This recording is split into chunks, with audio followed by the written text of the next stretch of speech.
कहते हैं ना, घर दीवारों से नहीं उसके अंदर रहने वाले लोगों से बनता है।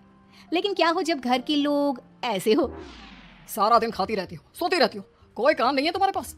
ऊपर से बहू के आ जाने के बाद तो तुम और निकम्मी हो गई हो। दिखावे के लिए हाथ में माला पकड़ ली है, बाकी कोई काम नहीं करती। अरे कैसी बात कर रहे हैं, अब तो बहू आ गई है, अब तो मेरी बेइज्जती करना बंद कर दीजिए।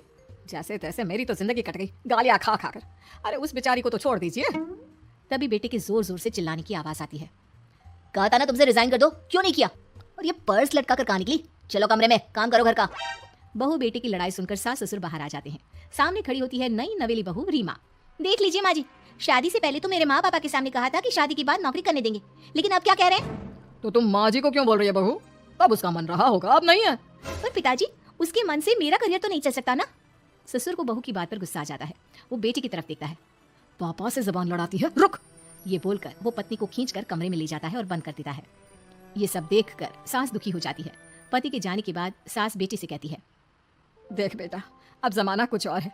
तेरे पिता ने घर में औरतों की कद्र नहीं की, लेकिन तू ऐसा ना बन। शहर की समझदार पढ़ी लिखी लड़की से शादी की है तूने, उसका ख्याल रखा कर, तमीज से पेश आया कर। जा, बहू को कमरे से बाहर ले आ। लेकिन बेटा नहीं मानता और बहू कमरे में सारा दिन बंद रहती है। शाम को बेटा बाहर जाता है कि सास चाय और बिस्कुट लेकर बहू के कमरे में जाती है। बहू बेटा ये ले, चाय पी ले। रो रो कर कैसी शक्ल बना ली है बेटा। माँ जी, ये कैसे लोग हैं? आप कैसे मैनेज कर रही हैं?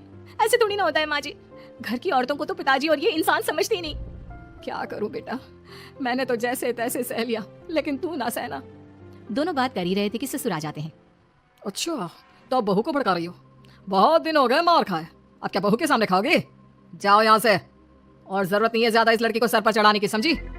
बहू को ससुर की बात पर गुस्सा आ जाता है, लेकिन वो कुछ नहीं कहती।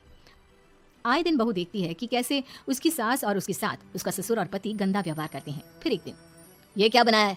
खाना बनाना नहीं आता क्या? ये बोलकर वो खाने की भरी सारी थाली फेंक देता है।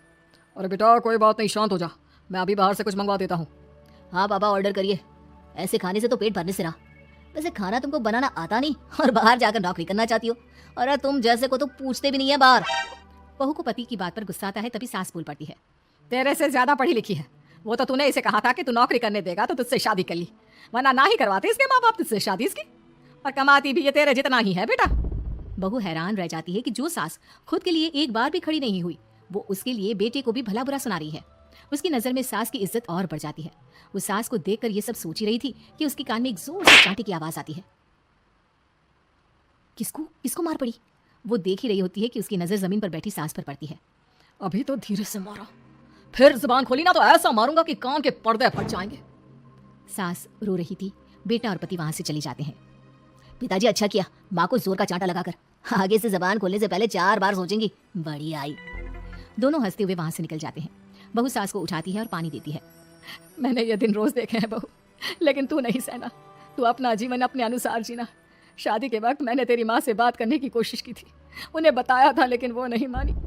बहू सास को पकड़कर रोने लगती है। वो इसलिए नहीं मानी क्योंकि वो मेरी सगी माँ नहीं है। माँ जी, जिस तरह से आप मेरे लिए खड़ी हुई है ना, मेरी माँ भी नहीं हुई। बेटा मैं तेरा भला चाहती हूँ, तू नौकरी इस घर में रहकर तो नहीं कर पाएगी।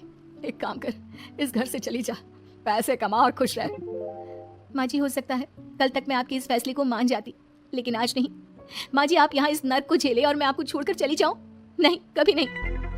अगले रोज, सुनिए, वो क्या है ना, मुझे कुछ कपड़े और गहनों की जरूरत है, तो जरा पैसे दीजिए ना। अब आप घर के मर्द हो तो पैसे तो आपसे ही मांगूंगी ना।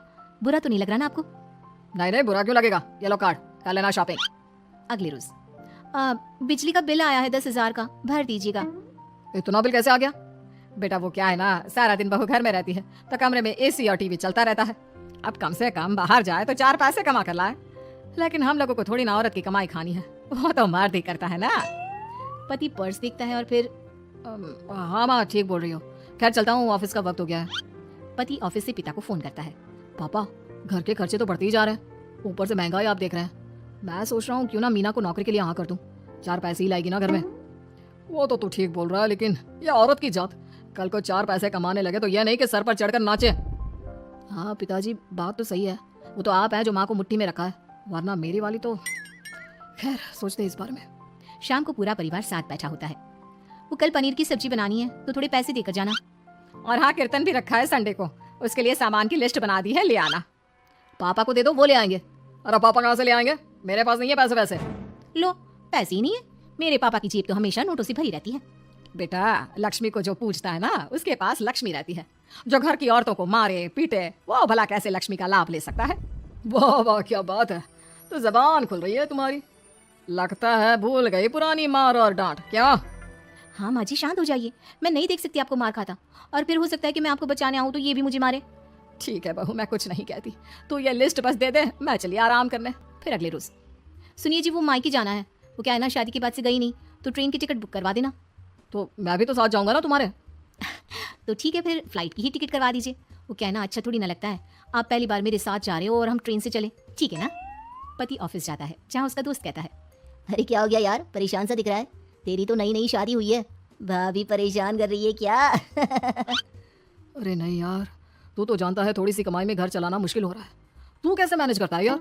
कैसे क्या यार, तू जानता है ना मेरी बीवी रिया को, वो टीचर है, फिर घर में ट्यूशन करती है, साथ में बच्चे भी पढ़ लेते हैं। यार घर नाम की गाड़ी दोनों पहियों के साथ चलने से ही चलती है। वो भी कमाती है और मैं भी, और चल रहा है घर बस। पति को दोस्त की बात समझ में आती है, लेकिन पिता का ज्ञान कैसे भूल सकता था? भाई कल को सर पर चढ़कर नाचने लगी तो। शाम को घर आता है, जहाँ उसकी बुआ और उसका बेटा बैठे होते हैं। अरे आ गया लल्ला, कैसा थका थका सा लग रहा है, सब ठीक है ना? नमस्ते बुआ, कैसे आना हुआ? कैसा है रमेश? भाई को तो भाई की याद ही नहीं आती। अरे नहीं नहीं भैया, याद नहीं आती तो यहाँ कैसे आता? ये लीजिए मेरी शादी का कार्ड, जरूर आना। पति कार्ड खोलता है। डॉक्टर रश्मि, अरे वाह, तेरी होने वाली बीवी डॉक्टर है। और क्या भैया, आपकी बीवी इंजीनियर तो मेरी डॉक्टर। तभी वहाँ सास आ जाती है। अरे जब घर में ही बिठाना है बेचारी को, तो काहे का इंजीनियर है, तो काम वाली ही घर का काम करती है और आराम। इतनी पढ़ी लिखी लड़की को घर पर क्यों बैठा रखा है? अरे बहू कहीं झोला छाप डिग्री तो नहीं लेकर आई है? पत्नी की बुराई सुनकर पति को गुस्सा आता है। नहीं बुआ, यूनिवर्सिटी टॉपर है मेरी मीना, और हाँ बड़ी कंपनी में काम भी करती है। बस शादी के बाद कुछ महीनों की छुट्टी ली थी, अगले हफ्ते से ऑफिस शुरू हो जाएगा। क्यों मीना? तभी ससुर आ जाते हैं। हाँ लेकिन फिर घर का काम कैसे होगा, और पैसे कमाने लगेगी तो सर पर। पिता की बात पूरी नहीं हुई कि बेटा, सर पर चढ़ने का हक है उसका पापा, पत्नी है वो मेरी, यानी मेरे घर की रानी, और रानियां तो सर का ताज होती है। क्यों मीना? मीना पति की बात सुनकर शर्मा जाती है। वाह बेटा, तू सही समय में समझ गया कि औरतों की इज्जत करने वाले घर में शांति और लक्ष्मी का वास होता है कि आपको हमारी ये कहानी पसंद आई होगी। कृपया हमारे चैनल को सब्सक्राइब करें और सभी अपडेट्स के लिए बेल आइकन जरूर क्लिक करें, और हाँ, वीडियो लाइक और शेयर करना मत भूलिएगा। Bye bye.